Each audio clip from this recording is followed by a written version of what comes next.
Welcome to Safe, Efficient, Profitable, a Worker Safety Podcast, where we break down real problems from real situations and discuss realistic solutions. And here's your host, owner of Allen Safety LLC and CHMM, Joe Allen.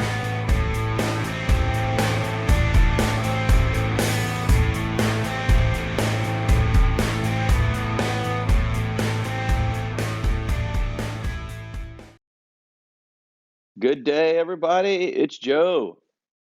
And Jen. Is Jen not I'm on here? here. Oh, there's I'm Jen. here. I had to unmute my mic. Sorry.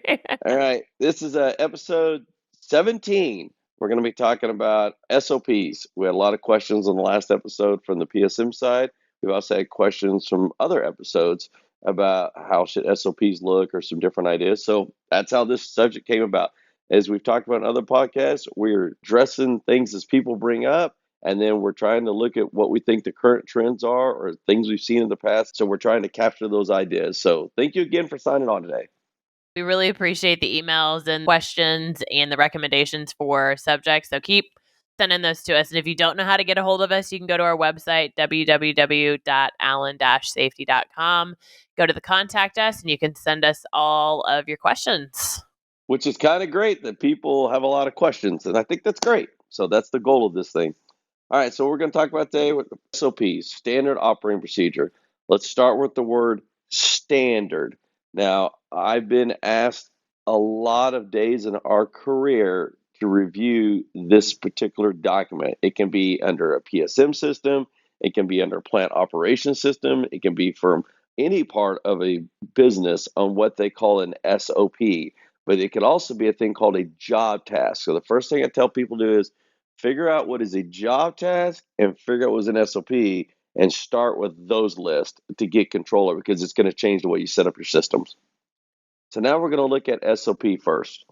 SOP is going to have different control factors. Now, if you're on PSM, they're going to have some elements you'll consider. But what we're really looking for is how does it actually apply to what the location is doing? So are they going to be locking out a piece of equipment? Are they going to be servicing a piece of equipment? Or they're doing some kind of task, but it's not a task procedure because you call it SOP. So you got to start breaking down that, including what Jen will talk about in a second is who's the person even doing it, writing it, qualified, reviewing. So tell us some of the weirds we see with SOP, Jen, when we have problems with people not reviewing them right. So the biggest thing with SOPs first, especially when you're talking about it on the PSM side, is there are some requirements just to make sure that we don't take too much time. Y'all can look those up. It's online. So there are some requirements in regards to if you have a regulated PSM program, what you have to have. But it'll be things like normal operations, PPE, emergency operations, temporary operations, startup, shutdown. There's all these different lists of things.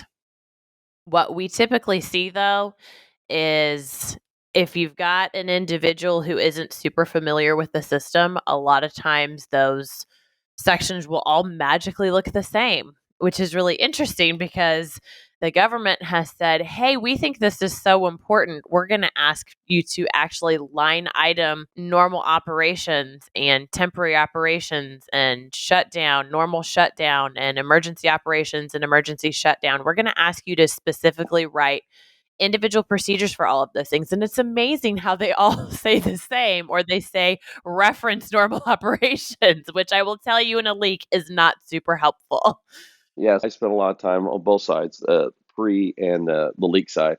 On the leak side, we write procedures and we do training. And the biggest thing we talk about is we should never see refer to normal. And I'll give you an example. Normal, a lot of times we'll talk about lockout tagout being applied.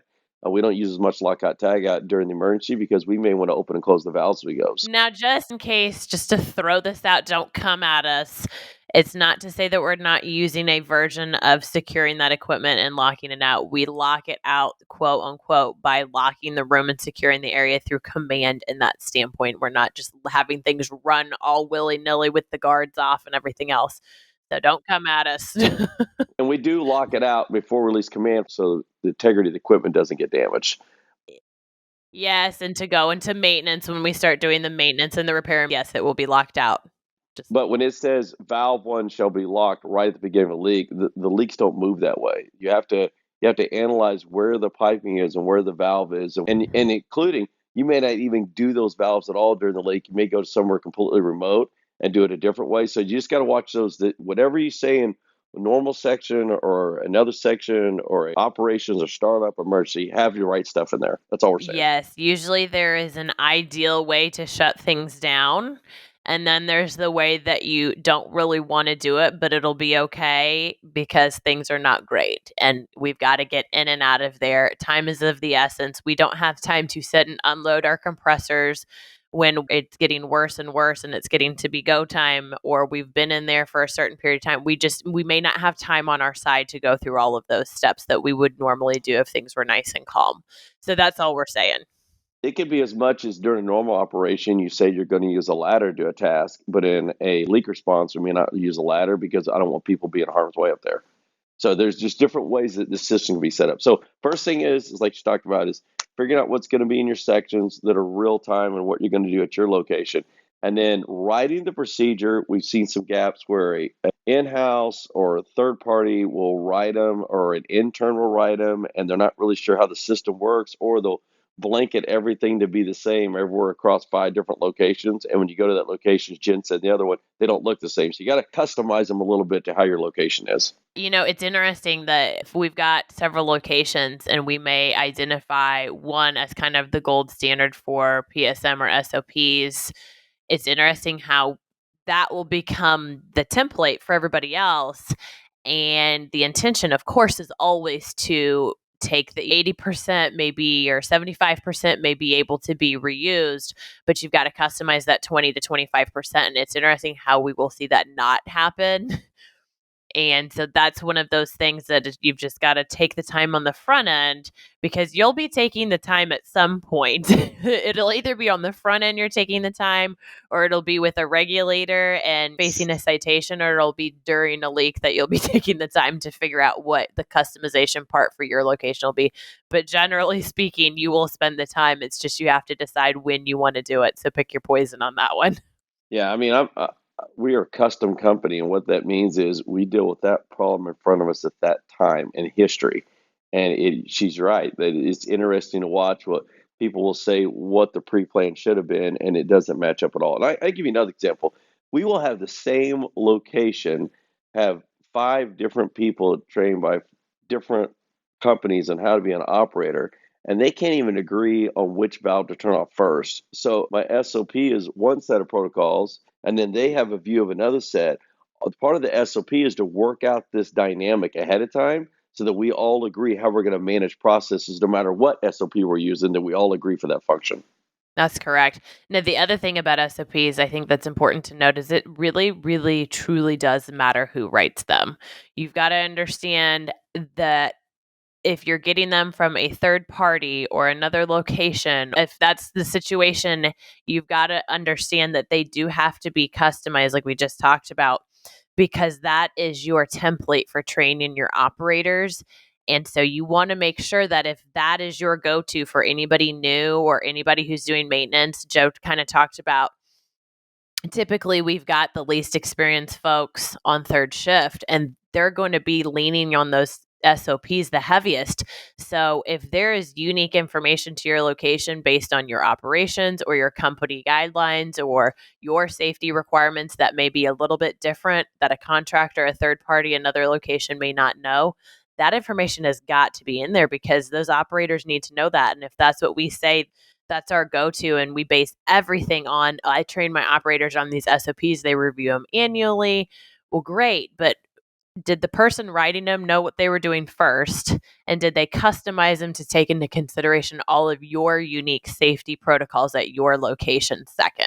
That's what you really want to watch for. Yeah, I mean, every location I've ever been to, if I'm doing any kind of task or process that is writing, training, dealing with a complex problem that has to do anything with an SOP, I still ask for the SOP today after all these years, and I still review them, and I still have discussions. Does it make sense what we're talking about? So this is not something that we're saying is good, bad, or different. We're saying we still use those today. Now, we may write or add or pros and cons to each side of it, but we still use that as our baseline, the 80% part that Jen talked about, and try to get that structure. Because at the end of the day, it is supposed to be that procedure for that piece of equipment to do whatever you have to do in that SOP should meet that. You should be able to pull it and be like, oh, yep, it matches. It makes sense.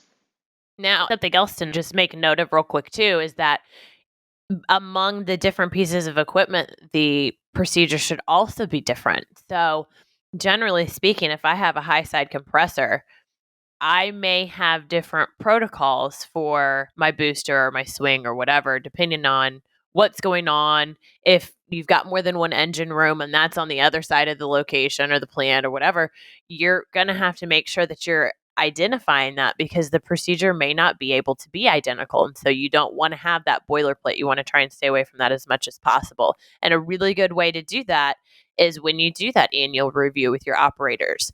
The point I will make, though, real quick on doing that annual review is you've got to train your operators on what they're looking for when they're doing that annual review. That way they know, hey, this looks like a red flag. Yeah, it could be I can't even reach it. It could be this valve is 20 feet in the air and it says step one is turn off this valve. Two parts. One, it's elevated work. We had an episode about that earlier about, we're adding risk now if we go up.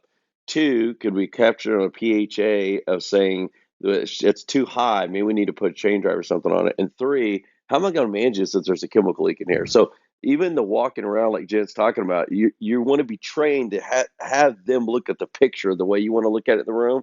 So when they look at the steps, they look at the valve, they're calculating these variables, they're making notes and saying, these are the actions we need to take moving forward to reduce risk. Because part of SOPs is reduce the risk. Yeah, That's what they're for. absolutely. And it's interesting how many compressor pads are set up in a way that I don't have the ability to set up a ladder. And now I'm trying to find an extension ladder, but there's none to find. And I don't have really anything that I can lean it on because there's pipes in the way. So, how am I really truly accessing that valve? But that's the one we list, that's the one we're going for. So, it's those kind of situations that we're talking about of just keep your eyes peeled for that. Yeah, we've seen more and more places have the fences around all the equipment. And when the fence wasn't there, you could take a scissor lift and get right to the valve. Now the fence is there, you can't get it either side of it. Things that you may have reviewed your SOP last year and it was perfect. You add the fence now, and now you're like, how am I going to get to that valve? So even though the project was about putting the fence up for security, you could have changed the variable of your SOP or changed the way you're going to access those valves.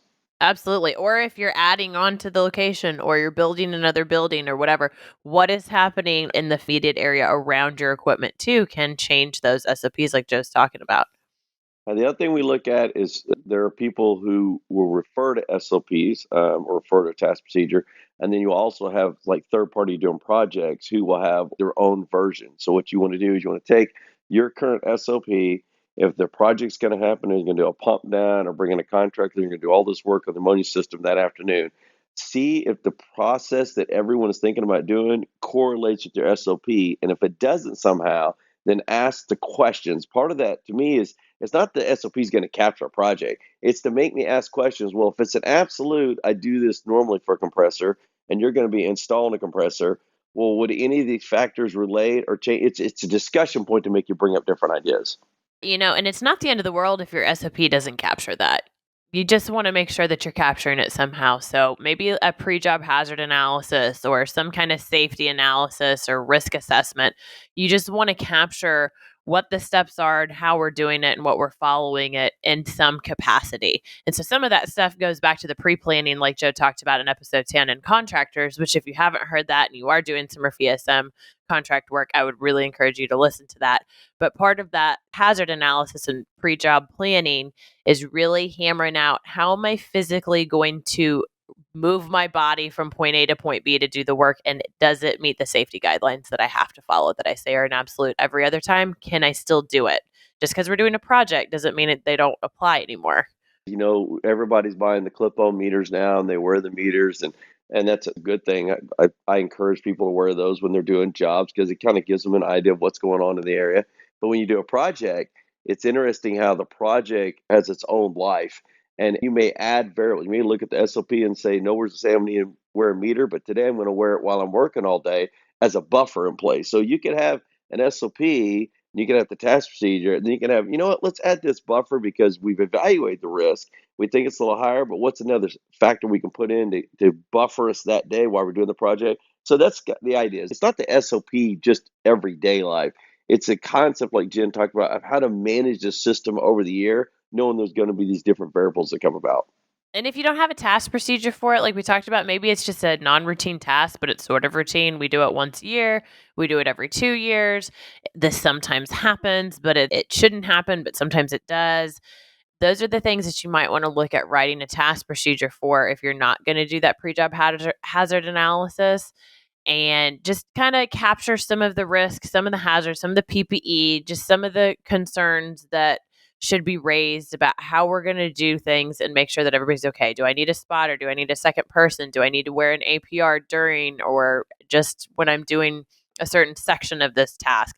Just really hammering that out and identifying what that risk moment is, and that we've got a hazard or mitigation control in place to help reduce and bring that risk down as much as we possibly can. Like Joe said, it's kind of interesting how we'll have all of these safety things in place during normal operations, but we do a project or we do a non-routine and we don't have anything for that. And so it's kind of like, well, we'll just kind of wing it and hope for the best. That's what those plans are there for. And if you don't have it, do it right before you do the job. Just write it out, work through it as a team, get together and write it out at that moment. Yeah, if anyone's ever been around me on a project, that's what I do. I'm like, let's get a plan together. I'll pull the SOP, I'll pull the operators, we'll have discussions, we write stuff out. Let's get everything together so that whatever happens, we have some kind of general plan. So, all right, we're towards the end of this episode. Again, we want to thank Jen for her PSM experience. As those of you who don't know, Jen spends more time on the PSM regulatory and the actual managing of the systems than I do. I am more of the looking at a procedure, seeing how it correlates, and then when you have a leak, how you're going to manage it. So that's kind of neat to have her on here and look at a different view. So I will get ready to close out. Jen, you have anything else? I don't. Just have a great week, everybody. Thanks for joining us. All right. Thank you again, everybody, for listening, and have a great day. Bye. Thank you for listening to Safe, Efficient, Profitable, a worker safety podcast. If you like what you heard here, please take a moment to write us a quick review, like, subscribe, and share our podcast so that others can find us. For questions or to request topics that you'd like to hear on our next show, please visit us at www.allen-safety.com. Thank you.